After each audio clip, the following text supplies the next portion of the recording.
Hello everyone, कैसे हैं आप सभी। होप कि आप सभी अच्छे होंगे और अच्छे से अपनी तैयारी कर रहे होंगे। तो लास्ट वीडियो में मैंने आपको यूनिवर्स के बारे में काफ़ी कुछ चीज़ें बताई थी कि यूनिवर्स की उत्पत्ति कब हुई थी और यूनिवर्स के बारे में वैज्ञानिकों के अलग अलग मत क्या थे।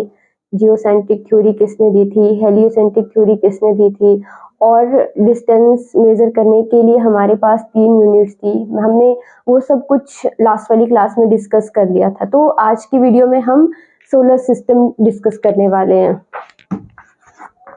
सोलर सिस्टम, तो सबसे पहले सोलर सिस्टम को पढ़ाने से पहले मैं थोड़ा बहुत आपको स्टार्स के बारे में बता दूं, क्योंकि हमें पता है कि सूरज एक तारा है, ठीक है। तो हम सबसे पहले थोड़ा सा स्टार्स के बारे में देख लेंगे कि कौन कौन से स्टार्स इम्पोर्टेंट है। तो हम कुछ ही स्टार्स देखेंगे कि जो इम्पोर्टेंट है। जैसे एक तो हमारा सन हो गया, ठीक है, एक हमारा सन है, और दूसरा प्रॉक्सिमा सेंटरी। प्रॉक्सिमा सेंटरी और साइरस भी सबने सुना होगा, साइरस जिसको डॉग स्टार कहा जाता है, साइरस, और इसे डॉग स्टार भी कहा जाता है।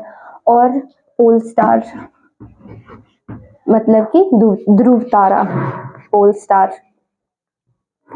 तो मैं आपको स्टार्स के बारे में कुछ थोड़ा सा बेसिक नॉलेज बताऊंगी कि स्टार्स की कंपोजिशन क्या है और वो स्टार्स कौन सी डायरेक्शन में मूव करते हैं, मतलब कौन सी डायरेक्शन में घूमते हैं, ठीक है। सबसे पहले हम बात करेंगे सन की। तो हम बात करेंगे क्योंकि हमें पता है sun head of the solar system, sun हमारे सोलर सिस्टम का हेड है, तो सन की बात तो हम करेंगे, लेकिन सन से पहले हम बात करेंगे प्रॉक्सिमा सेंटरी की, ठीक है। तो प्रॉक्सिमा सेंटरी एक ऐसा तारा है जो हमारे अर्थ से, मतलब कि जो हमारे प्लेनेट से दूसरा सबसे नजदीकी तारा है। एक तो हमें पता है कि सूरज हमारे सबसे नजदीकी तारा है, कौन सा है, सूरज, और दूसरा प्रॉक्सिमा सेंटरी।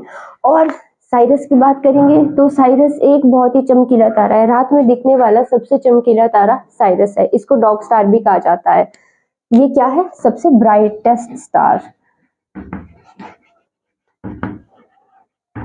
और ये इतना ब्राइट है, इतना चमकीला है कि ये हमारे सन से भी 20 गुना ज्यादा चमकीला है। आप सोच सकते हो कि सन कितना चमकीला है। बचपन में हम सन की ओर देखते तो हमारी आंखें ऐसी बंद हो जाती थी, क्योंकि बचपन में यही सब काम करते हैं। तो अभी जैसे अभी तो ये सब काम नहीं करते ना, अभी तो हम बड़े हो गए हैं, समझदार हो गए हैं। समझदार तो पता नहीं, पर बड़े जरूर हो गए हैं, ठीक है। तो ब्राइटेस्ट हम क्या थे, पहुंचे थे साइरस, ठीक है। ये ब्राइटेस्ट स्टार है, इतना ज्यादा चमकीला है कि ये हमारे सन से भी 20 गुना ज्यादा चमकीला है, ठीक है। तो दूसरा पोल स्टार है। जितने भी सारे स्टार्स है उनकी जो मूवमेंट होती है, मतलब वो जो उनका घूमने की डायरेक्शन होती है, वो सबकी पूरब से पश्चिम होती है, सबकी पूरब से पश्चिम, ठीक है। कहाँ से होती है, पूरब से पश्चिम।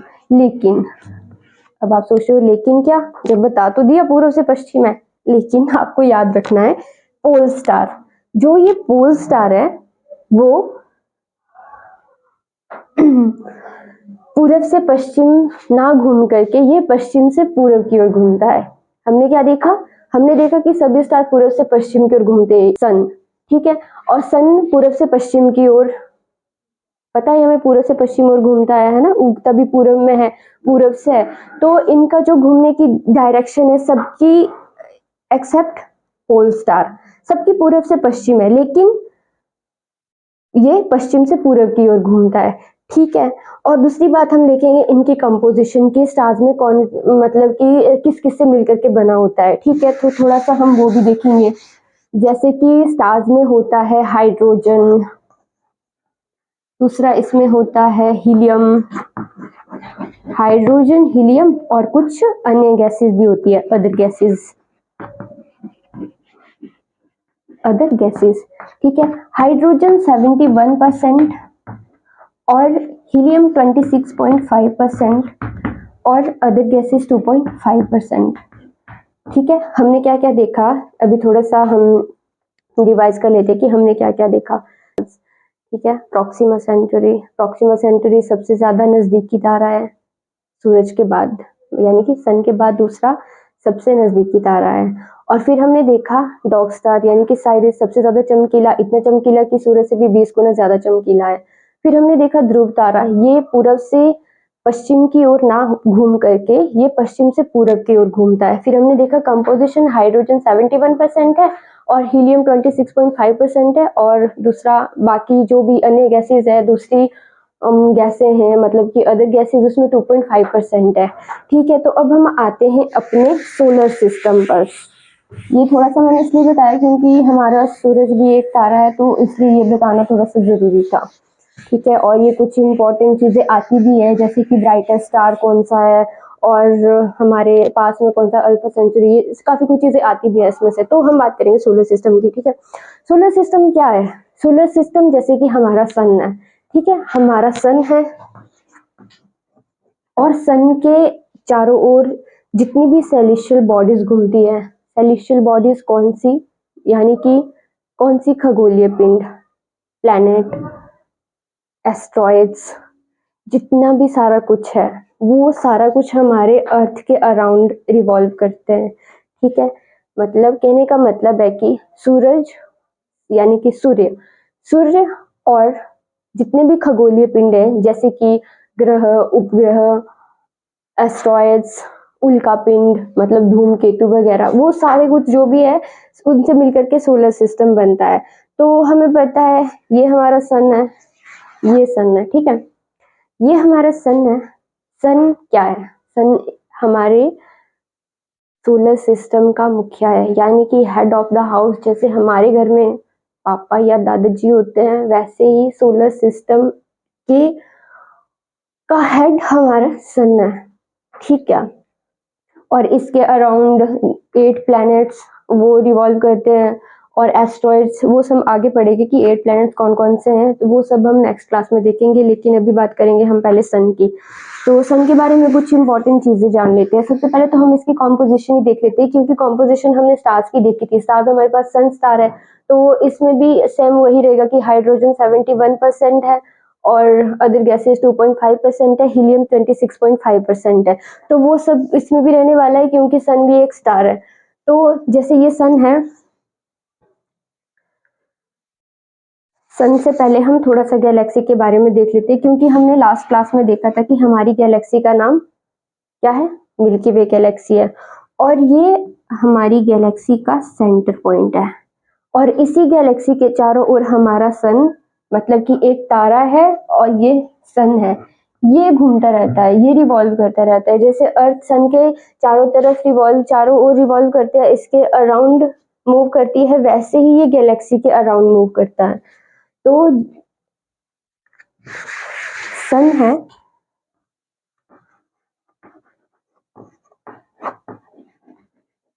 मैंने लिखा कॉस्मो ईयर। अब ये कॉस्मो ईयर क्या है? ठीक है, मतलब कि कॉस्मो ईयर किसे कहते हैं? अर्थ गैलेक्सी के अराउंड मतलब आकाश, हमारी मिल्की वे के, ये मिल्की वे है, मिल्की वे मतलब हमारी गैलेक्सी। ठीक है, ये मिल्की वे है। तो सन मिल्की वे के अराउंड मूव कर रहा है। जैसे हमने देखा कि पूरब से पश्चिम की ओर घूमता है, तो सन ने यहाँ से अराउंड मतलब सन ने यहाँ से घूमना स्टार्ट किया और ये वापस अपनी जगह पर पहुंच गया, यहाँ पर पहुंच गया। तो इससे अपनी जगह पर वापस पहुंचने के लिए कितना टाइम लगा? इससे ही आपने अपनी जगह वापस पहुंचने के लिए जितना भी टाइम लगेगा उसको हम बोलते हैं कॉस्मोस ईयर। ठीक है, इसको हम बोलते हैं, और इससे टाइम लगता है 250 मिलियन ईयर्स। इतना ज्यादा? जी हाँ, इतना ज्यादा, 25 करोड़ ईयर, 25 करोड़ वर्ष। इससे अपनी जगह पर वापस आने के लिए इतना ज्यादा टाइम लगता है, और इसे ब्रह्मांड वर्ष भी कहते हैं। ठीक है, फिर अर्थ, फिर हम इसकी बात करेंगे, सॉरी बार बार अर्थ अर्थ निकल रहा है मुंह से, सॉरी। फिर हम बात करेंगे सन की। ठीक है, जैसे हमारा सन है, ये तो एक साल में, ये तो अपना पूरा चक्कर इतने में लगा रहा है। लेकिन हम बात करेंगे कि ये मूव कैसे करता है, कितनी, तो इसकी जो स्पीड है 150 किलोमीटर पर सेकेंड की स्पीड से जाता है ये। मतलब कि एक सेकंड में सन मिल्की वे के 250 किलोमीटर कवर कर जाता है। 250 किलोमीटर इन अ सेकंड, मतलब आप सोचिए कि इतना करता है, ठीक है। तो फिर अब हम देखेंगे कि आगे सन के बारे में थोड़ा सा कुछ जानेंगे। जैसे ये हमारा सन है, तब हम बात करेंगे कि जैसे ये सन है हमारे पास, ठीक है। तो सन के व्यास की बात करेंगे। सन का व्यास है 13,92,000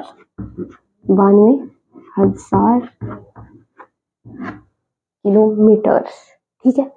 कितना है? 13,92,000 किलोमीटर इसका व्यास है, सिर्फ इसका व्यास, जो कि हमारी अर्थ से 110 गुना बड़ा है, 110 गुना बड़ा है, ठीक है। तो जैसे बचपन में होता था ना, बचपन में हमसे कोई भी पूछता था, हमसे क्या मतलब मुझसे ही लो मुझसे कोई पूछता था कि सन बड़ा है या फिर अर्थ बड़ी है, तो हम तो यहाँ से देते थे, हम सोचते थे कि हम तो अर्थ पे, अर्थ इतनी बड़ी है, सन तो इतना छोटू सा दिख रहा है, वो भी ऊपर जाके, हम तो ऐसे हाथ से देखा करते थे ना।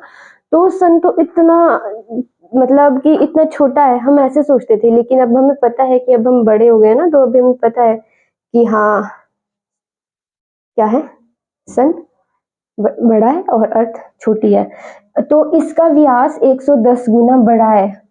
इसका व्यास, सन का व्यास हमारी पृथ्वी के व्यास से 110 गुना बड़ा है, मतलब कि पृथ्वी बहुत छोटी है एज कंपेयर टू सन, ठीक है जी। फिर हम देखेंगे कि सन की लेयर्स कितनी है, ठीक है। टोटल नंबर ऑफ लेयर्स है हमारे पास 6, सन की 6 लेयर्स हैं।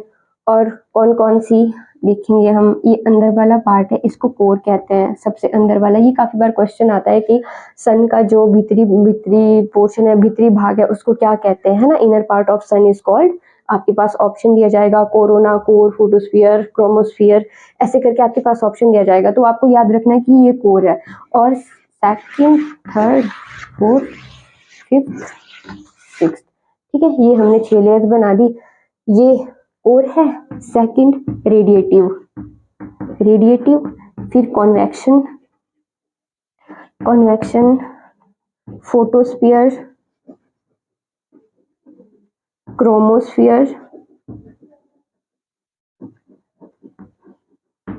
क्रोमोस्फीयर और लास्ट है कोरोना।